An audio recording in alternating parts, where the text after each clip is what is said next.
श्री वल्लभाधीश की जय, श्री गुसाई जी परम दयाल की जय, श्याम सुंदर श्री यमुने महारानी की जय, श्री हरिराय महाप्रभु की जय, श्री ગોકુલનાથ की જય।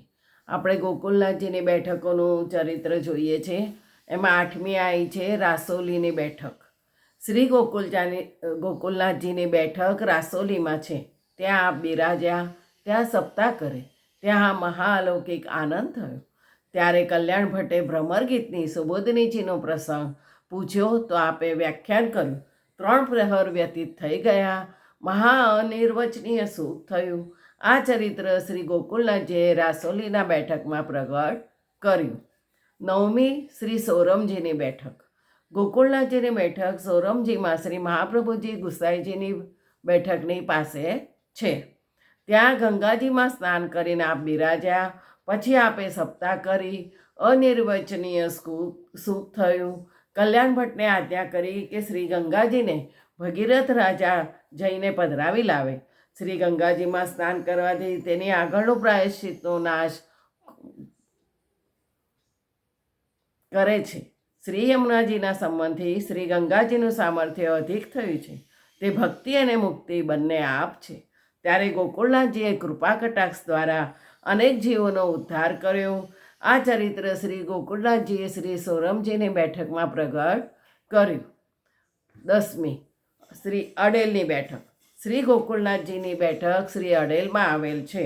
ત્યાં આપ નિત્ય બિરાજતા હતા। પ્રથમ સપ્તાહ આપે ત્યાં કરી। એક સમયે શ્રી ગુસાઈજી અને ગિરધરજીએ સેવામાં સ્નાન કર્યું। શ્રી ગોકુલનાથજી આપની બેઠકમાં બિરાજ્યા હતા। તે સમયે માયાવતી પંડિત આવ્યા। તેમની સાથે આપે ચર્ચા કરી। તેમને 2 ઘડીમાં આપે નિરુત્તર કરી દીધા।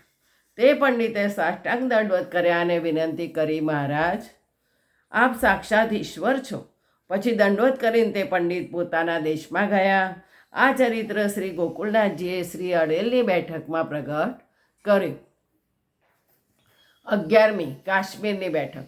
શ્રી ગોકુલનાથજીની બેઠક કાશ્મીરમાં છે।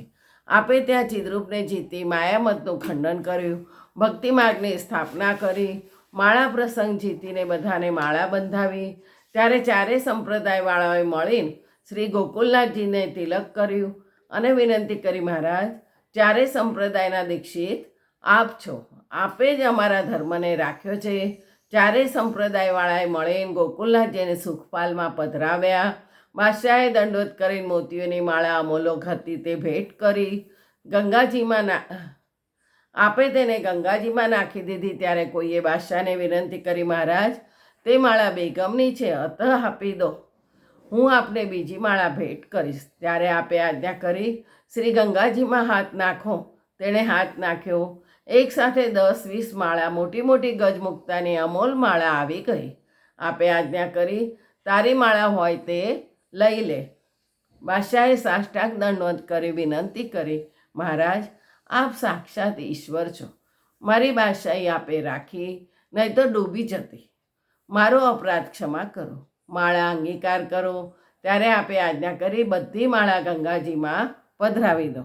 તમારી માળા તો અંગીકાર થઈ છે।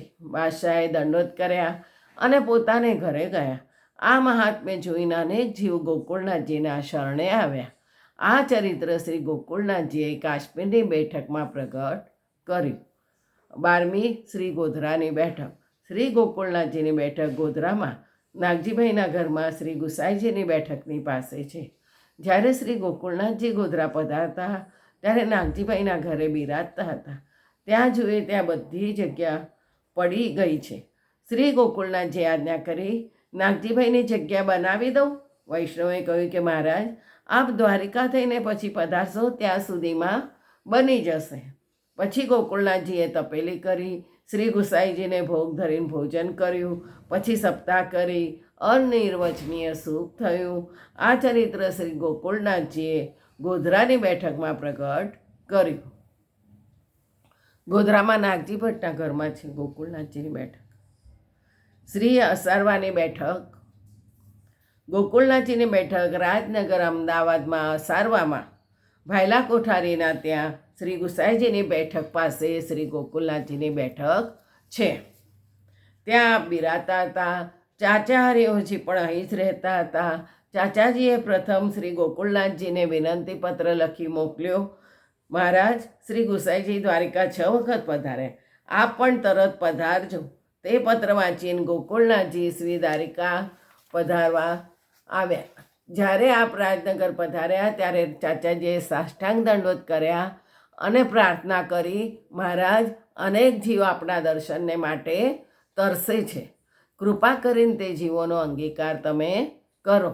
તે સમયે આપે આજ્ઞા કરી કે તમારો પત્ર વાંચીને જ હું અહીં આવ્યો છું. પછી આપે રસોઈ કરી, ગુસાઈજીને ભોગ ધરીને ભોજન કર્યું અને ત્યાં જ બિરાજ્યા. બીજે દિવસે સપ્તાહ પ્રારંભ કરી. તેનાથી અનિર્વચનીય સુખ થયું. ત્યારે આપે ત્યાં અનેક જીવોનો ઉદ્ધાર કર્યો. પછી આપ શ્રી દ્વારિકાજી પધાર્યા. ત્યાં કેટલાક દિવસ બિરાજીને ફરી રાજનગર પધાર્યા. ત્યાં કેટલાક દિવસ બિરાજીને ગોધરા થતાં શ્રી ગોકુળ પધાર્યા. ત્યાં આ ચરિત્ર ગોકુળનાથજીએ અસારવાની બેઠકમાં પ્રગટ કર્યું છે. આ ગોકુળનાથજીની 13 બેઠકનું વર્ણન આજે વિરામ આપું છું. કાલે પછી હરિરાયજીની 7 બેઠકનું વર્ણન કરીશું. જય જય શ્રી ગોકુલેશ.